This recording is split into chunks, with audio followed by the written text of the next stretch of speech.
सुनती हो? आई माँ जी। बहरी हो गई हो, सुनाई नहीं देता? कब से चिल्ला रही हूँ। रख दो। क्या बात है माँ जी, आपने मुझे बुलाया? हाँ बुलाया है, मगर तुम्हारी शक्ल देखने के लिए नहीं बुलाया। तुम्हारे बाप ने शादी के वक्त 3 लाख रुपए और 4 पहिए की गाड़ी देने के लिए कहा था, लेकिन अभी तक उन्होंने क्यों नहीं भिजवाए? माँ जी, बाबूजी के पास पैसे नहीं है, वो इतने पैसे कहाँ से देंगे? पैसे नहीं है? बिना पैसों की शादी होती है? इतना सुंदर मकान है, वही गिरवी क्यों नहीं रख देते? माँ जी, बाबूजी ने घर गिरवी रखकर ही तो शादी की। अच्छा जाओ और अपने बाप से कह देना कि जल्द से जल्द पैसों का इंतजाम कर दें और यहाँ भिजवा दें। ठीक है। विनोद, ओ विनोद। आया माँ जी, क्या बात है, आपने मुझे बुलाया? इधर आ। तुझे पता है तेरी ससुराल वालों ने अभी तक दहेज के पैसे नहीं भिजवाए? वो सब तो आप ठीक कह रही हो माँ जी, लेकिन आप चिंता मत करो, मैं चुटकी बजा दे दहेज के पैसे निकलवा लूंगा। ठीक है बेटा, जाओ। बहू, ओ बहू, अभी तक तुम्हारे बाप ने दहेज के पैसे नहीं भिजवाए? माँ जी, बाबूजी के पास पैसे नहीं है। विनोद, बेटा विनोद, इधर आ। आया माँ जी, क्या बात है? देख तेरी पत्नी की कैसे कैंची की तरह जवान चल रही है। क्यों तुम्हारी इतनी हिम्मत, मेरी माँ से जुबान लड़ा रही हो? मैंने माँ जी से जुबान नहीं लड़ाई। बेटा, लातों की भूत बातों से नहीं मानते। निकल जाओ मेरे घर से, मेरे घर में तुम्हारी कोई जरूरत नहीं है। भगवान के लिए मुझे मत निकालो, मैं कहाँ जाऊंगी? बाहर में जाओ, मुझे तुम्हारी कोई जरूरत नहीं है। अगर तुम्हें इस घर में रहना है तो पहले अपने बाबूजी से कहकर दहेज के पैसे लेकर आओ, तभी तुम इस घर में रह सकती हो, वरना निकल जाओ मेरे घर से। बेटी, तुम यहाँ कैसे? तुम अकेली आई हो? तुम्हारे साथ दामाद जी नहीं आए? पिताजी, मेरे ससुराल वालों ने दहेज न लाने के कारण मुझे घर से निकाल दिया है। बिना दहेज वो मुझे घर में घुसने नहीं देंगे। वो ऐसा कैसे कर सकते हैं? शादी वक्त भी तो उन्हें काफी धन दिया था, और ये भी तो तेरा ही घर है, मैं ये घर बेच दूंगा। नहीं पिताजी, घर बेचने की कोई जरूरत नहीं, ना ही मुझे उस घर में वापस जाना है। कोई बात नहीं, ये भी तो तेरा ही घर है, हम दोनों साथ मिलकर रहेंगे। विनोद बेटा, तुम्हें पता है बगल के गांव में एक लालाजी रहते हैं, उनकी एक बेटी है, बीए पास है, बहुत पैसे वाले हैं। तुम उनकी बेटी से शादी कर लो। शादी में 4 पहिए की गाड़ी, बहुत सारे पैसे, घर का सारा सामान, सब कुछ मिलेगा। इतना सब कुछ मिलेगा माँ जी? फिर तो मैं वहीं शादी करूंगा, जरूर करूंगा, चाहे लड़की कैसी भी हो। ठीक है बेटा, जाओ मेरे लिए नई बहू लेकर आओ।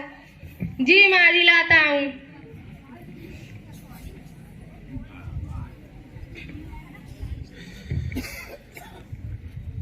माँ जी, मैं आपके लिए नई बहू लेकर आया हूँ। आई बेटा, आरती की थाल लेकर आ रही हूँ।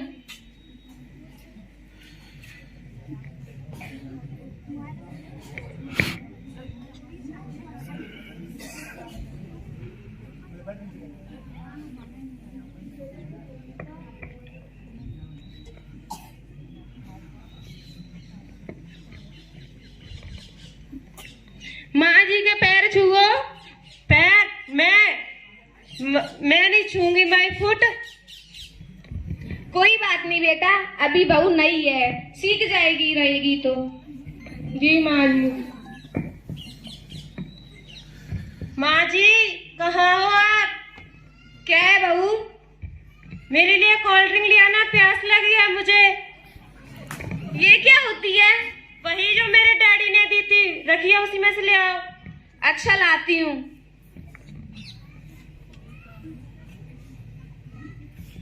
ये लो बहू। माँ जी, कहाँ हो आप?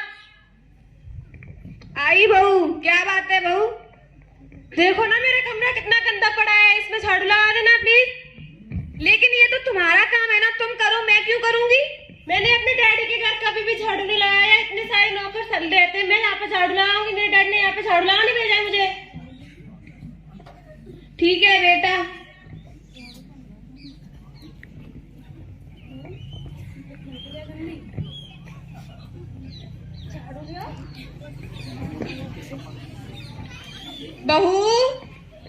ओ बहू।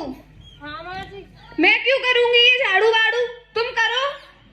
मेरे डैड ने इतना सारा दहेज देकर मुझे झाड़ू लगाने भेजा है क्या? लेकिन तो क्या हुआ, दहेज दिया है तो क्या हुआ, झाड़ू तो तुम ही लगाओगी ना। मैंने अपने पापा के घर पे कभी भी झाड़ू नहीं लगाया है। ठीक है जाओ।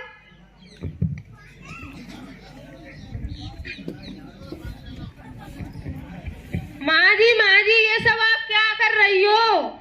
झाड़ू लगा रही हूँ बेटा। और पलक कहाँ है? वो तो बगीचे में घूमने गई है। पलक, ओ पलक, कहाँ हो तुम? आई।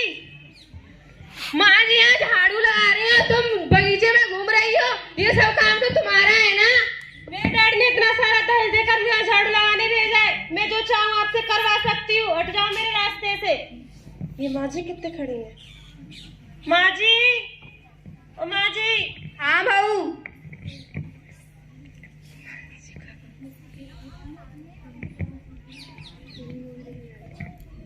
घर का सारा काम संभाल लेना, अपने फ्रेंड के साथ मूवी देखने जा रही हूँ। ठीक है बहू, जाओ।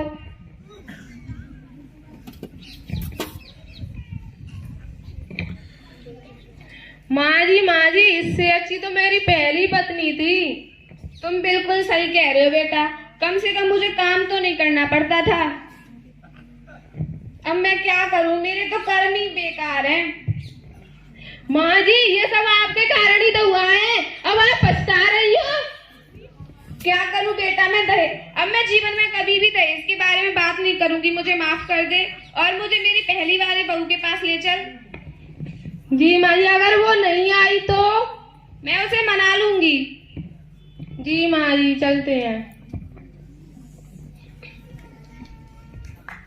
समधी जी राम राम। राम राम समधिन जी, राम राम। अब यहाँ पर क्या लेने आई हो? हम अपनी बहू को ले जाने आए हैं। यहाँ पर आपकी कोई बहू नहीं रहती, सिर्फ यहाँ पर मेरी बेटी रहती है, जो कि आपने दहेज के कारण निकाल दी थी अपने घर से। हमें माफ कर दीजिए, हमें अपनी गलती पर पछतावा है और हमें अपनी गलती पर पछतावा है। हम अपनी बहू को अपने साथ लेकर ही जाएंगे। लेकिन हम अपनी बेटी को तुम्हारे साथ नहीं भेजना चाहते, क्योंकि तुमने दहेज के कारण पहले मेरी बेटी को अपने घर से निकाल दिया और अब दूसरी शादी कर ली। जब उसने आपको ठुकरा दिया तो अब मेरे पास फिर से लौट आए। मैं भूल गई थी कि दहेज से बढ़कर बहू होती है, मुझे माफ कर दो बहू। मैं अपनी बेटी से बात करके बताता हूँ, क्योंकि उसका जीवन है, वो किस तरह काटना चाहती है मैं कुछ नहीं कह सकता। तो फिर ठीक है, आप उनसे बात कीजिए। क्या बेटी तुम अपने ससुराल वापस जाना चाहती हो? वैसे तो बेटी का असली घर ससुराल ही होता है। पिताजी मैं अपने ससुराल जाना चाहती हूँ, क्योंकि मेरा जीवन वहीं कटेगा। समधन जी, मेरी बेटी आपके साथ जाने के लिए तैयार है, मगर मैं दोबारा से कोई शिकायत नहीं सुनूंगा। अगर ऐसा हुआ तो मैं फिर सहन नहीं कर पाऊंगा। आप चिंता मत कीजिए, हम आपसे वादा करते हैं आपकी बेटी को बिल्कुल भी परेशान नहीं करेंगे। चलो बहू।